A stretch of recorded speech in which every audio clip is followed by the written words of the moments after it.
Hello, my name is David Graham. I am with Lumiscaphe.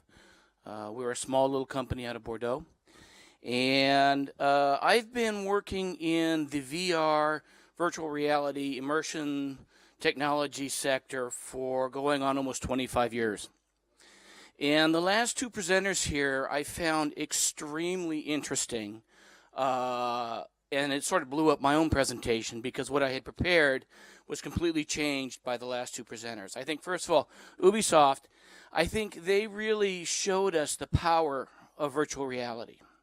They showed us how you can engage with people emotionally, visually, sensually, and I think they really show the power of VR. But it was the speaker before that, Bas, who talked about industrial solutions and bringing the HoloLens to a mixed reality industrial solution. And he gave us the concept of the mom test. And what he was talking about was basically what you can engineer, you might not always want to.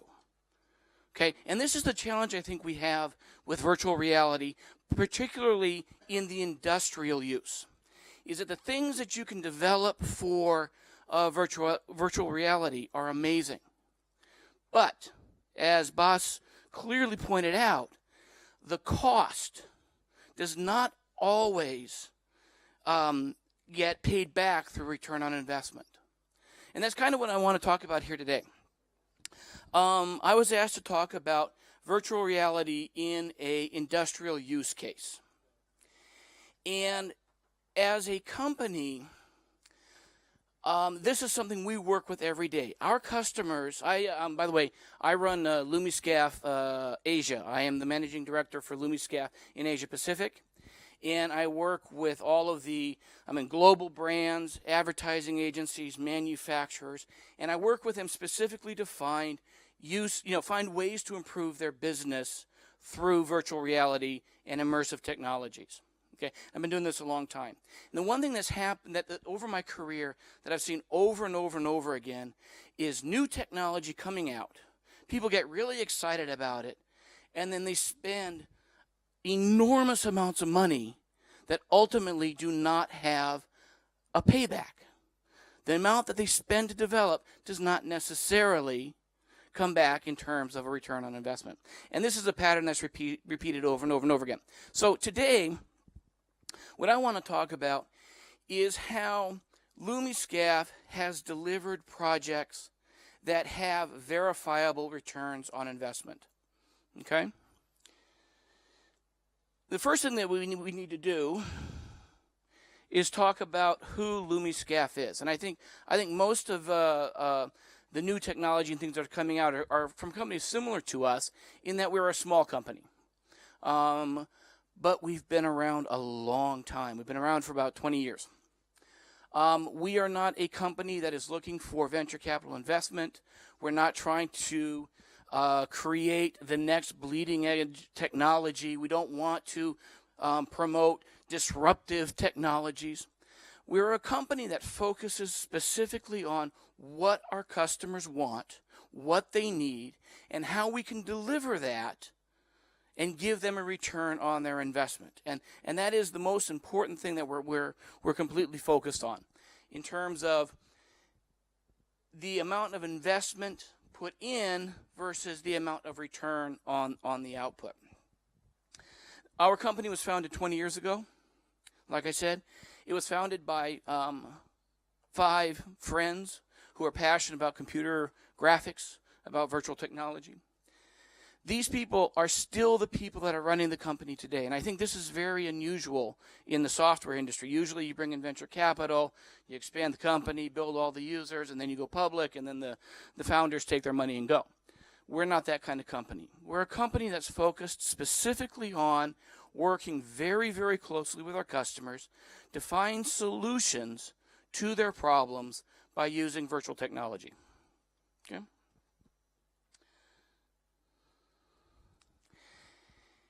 The problem with immersive solutions is the complexity of the platforms that consume the virtual content.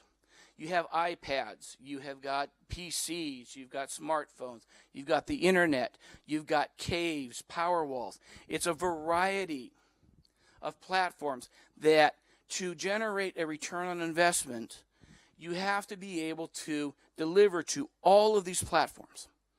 Okay?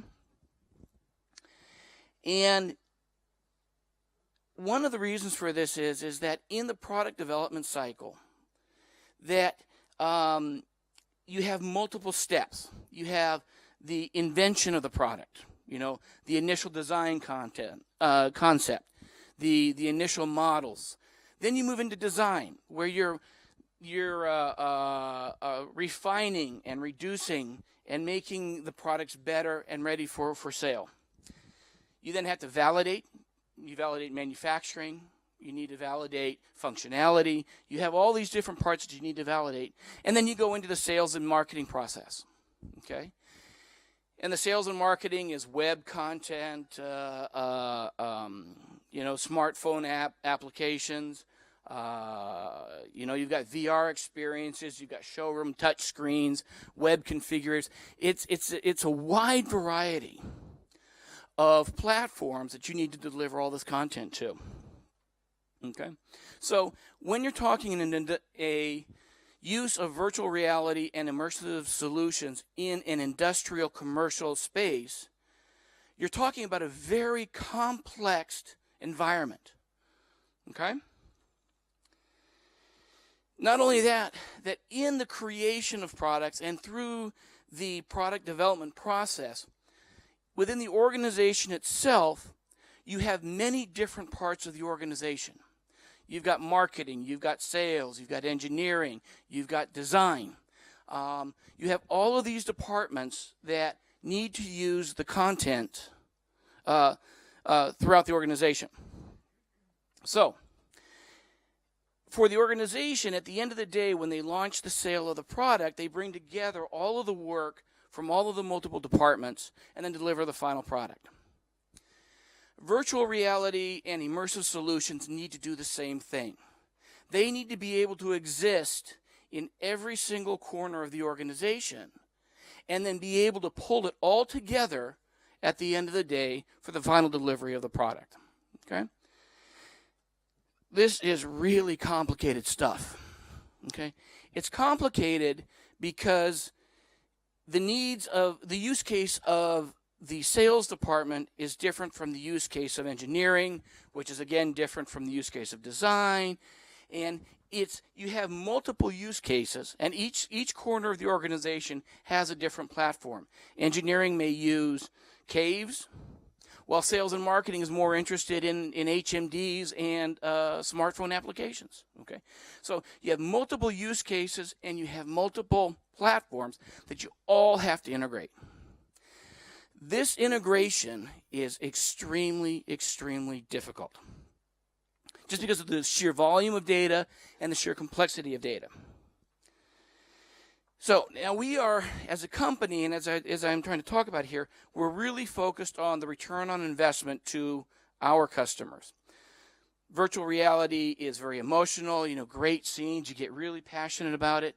But if you have to have, like, only a green room is the only place you can use it, then it's not ubiquitous. You can't go throughout the whole organization. So what we have done is create a ecosystem of solutions that all come together in a continuous platform of data exchange, but yet each member of the ecosystem is able to consume and use the core data at the various use cases and on the various platforms. Okay? And what we do as a company is work with our customers to modify this ecosystem to deliver them a solution that will return the results that they're looking for. Okay? So I want to talk specifically about a very specific use case and how we returned substantial investment to our customers. I'm going to talk today strictly about automobile design. Okay? Lumiscaphe as a company is doing all of this work for a whole variety of manufacturers. We have companies that design tennis shoes. We have companies that build and manufacture high-speed bullet trains, earth movers, fashion handbags, wristwatches. Okay, so everything that we do is done throughout. It really doesn't matter what the industry is. Okay, all industries benefit the same from what it is that we deliver. But today I want to talk specifically about a use case in the automobile design sector. Now, automobile manufacturers face three major challenges. Okay? There we go. First of all, speed to market. The world of making automobiles is becoming much more complicated. The number of manufacturers are growing every year. Where we had 3 American manufacturers, 3 or 4 European manufacturers, a couple of Asian manufacturers 20 years ago. Today, it's hundreds of manufacturers. Because so many new manufacturers are coming into the market, each manufacturer has to compete by speed, going to market faster, getting their products researched, developed, designed, and on the market faster. 10 years ago, an automobile manufacturer could spend 5 years in developing one new model. In many cases today, 18 months. Okay, so the speed to market has become a huge issue. Workload. Designing automobiles today is a huge amount of work. Not because the automobiles themselves are complicated. Just because to stay competitive, each manufacturer has to bring more new models onto the market. Okay? 20 years ago, you had one sports car, one truck, maybe 2 or 3 models, 4 models at tops. Today, you have multiple models per range. An SUV, you have a small, medium, a medium large, extra large. So the number of models are just growing exponentially. Then combined to that, the options and variations for each model. Okay, it just all combines to a massively increasing amount of work to design cars. Okay, so designers and automobile manufacturers are facing an ever-increasing workload. The next problem they've got is budget. Because it's so competitive, manufacturers can't raise prices. Furthermore, ecological regulations, environmental regulations, and the equipment that's needed for that is driving manufacturing costs up. So they can't sell for more, but yet their cost structure is moving up. So they end up having to do more work, they have to do it faster, and they have to do it cheaper. Okay? So to return an investment on virtual reality and immersive technologies, we have to be able to hit these 3. To do it faster, to do more work faster and cheaper. Digital prototyping is pretty much ubiquitous throughout the auto industry these days. Everybody's pretty much doing it. And it does make the process faster. You can have a digital prototype probably at 1/3 the time of a solid clay prototype. But the problem is that as much as digital prototyping in of itself has become ubiquitous, there's still a tremendous amount of inefficiency in the process. And the problem with that is designers. Designers are not technical people. digital prototyping software and the software used to create models for virtual reality are complicated pieces of software. You have to understand modeling concepts. You have to understand like surfaces, know what a NURBS is versus a wire mesh. You need to understand materials and textures and how lighting affects all of these different things. There's a lot to be thinking about when you're building digital prototype models. It's way beyond the scope of what designers can do. Designers live in a world of colors and shapes and volumes. It's all about feeling and all that artsy-fartsy crap. That is hard to translate into a digital prototype. So the common solution that we have is that most manufacturers combine a designer with a computer operator, a CAD specialist, somebody who can take the ideas and put them into a 3D model. Makes sense, but this is where the problem arises. That if you have, what you end up basically is two people doing one job. We all know that isn't going to pay, okay? And not only that, but you're having one part of this team doing work that is below them, the digital specialist, the modeler. Very skilled, very talented people who can make amazing models. But the design process is repetitive. So the designer says, oh, just make a little change here, make a little change there. And then the modeler has to go back and make all of these minor changes. So you get locked into this loop of two people going around and around and around to create variations of basically simple things. Okay? This is horribly inefficient. Not only that, and one of the reasons it makes it inefficient is designers they have a hard time communicating their ideas. They can draw on paper, I want a shape like this. Well, a shape like this is 2D. You have to make that now into 3D. And the modeler does their very best to do the 3D approximation of it, but at the end of the day, the designer comes back and says, no, make it shorter here, taller there. And so it is this repetitive process over and over and over again of modifying the data. Okay, so I'm going to show you a little bit of the slide here. This is what we have worked with an auto manufacturer in Japan to deliver this. The whole thing they wanted to achieve is to give their designers, they wanted to break out the digital modeler and just give their designers tools that they can use. Okay? But they can't be the typical 3D CAD modeling software because that's beyond the designers. Designers are used to clay. Scrape a little off here, paste on a little more there. They're used to the tools in Photoshop. Okay? So the idea here is to give the designers the tools that they are familiar with to get rid of the digital modeler and let the designer do all of this validation and variation work on their own. Give them a tool. Just stretch it a little more here. Make it a little bit taller there. Okay? Push it in here. Pull it out there. Let them play with the objects in 3D. And then when they have what they like, deliver that back to the team. Okay?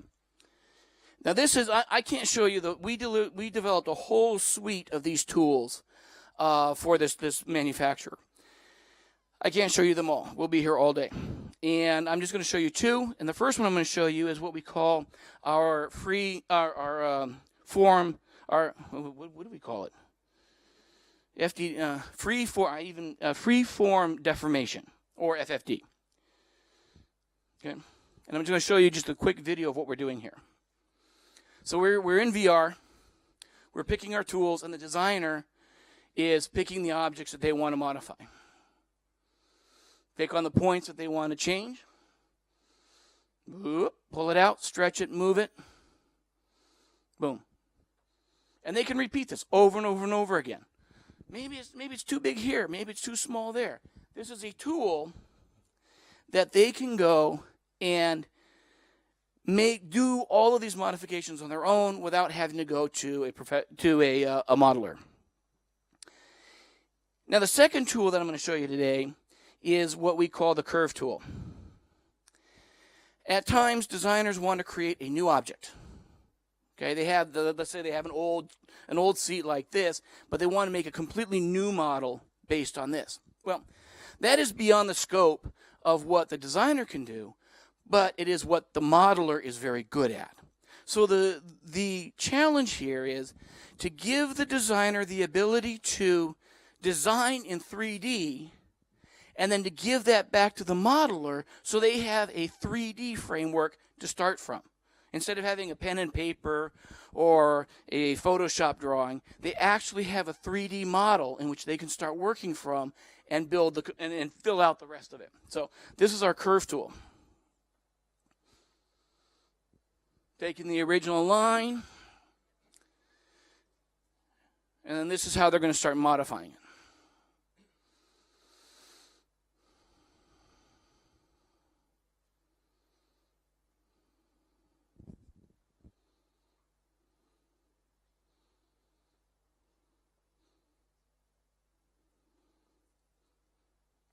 So this way, the designer is giving the modeler an idea of the shape that they want to achieve. You know, and the designer can build on this. They can add further lines, further curves to further define exactly the shape that they're looking for. That way, then what they do, once they're done with that, they then take what they did in VR and deliver it back to the 3D CAD. So that we're sharing data back and forth between these two. Consequently, the modeler gets back a 3D scene that has the concept of what the vision of the designer, and then they have a framework in which they can start doing their work on.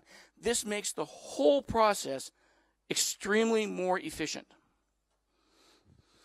Finally, I'm going to quickly wrap this up because I'm over time like everybody else, so I'm going to quickly wrap this up. Ultimately, at the end of the day, designers, engineers, the CMF department, all the members within an organization are working in a collaborative environment. Okay? So, in that collaborative environment, they use 3D at multiple locations throughout the organization.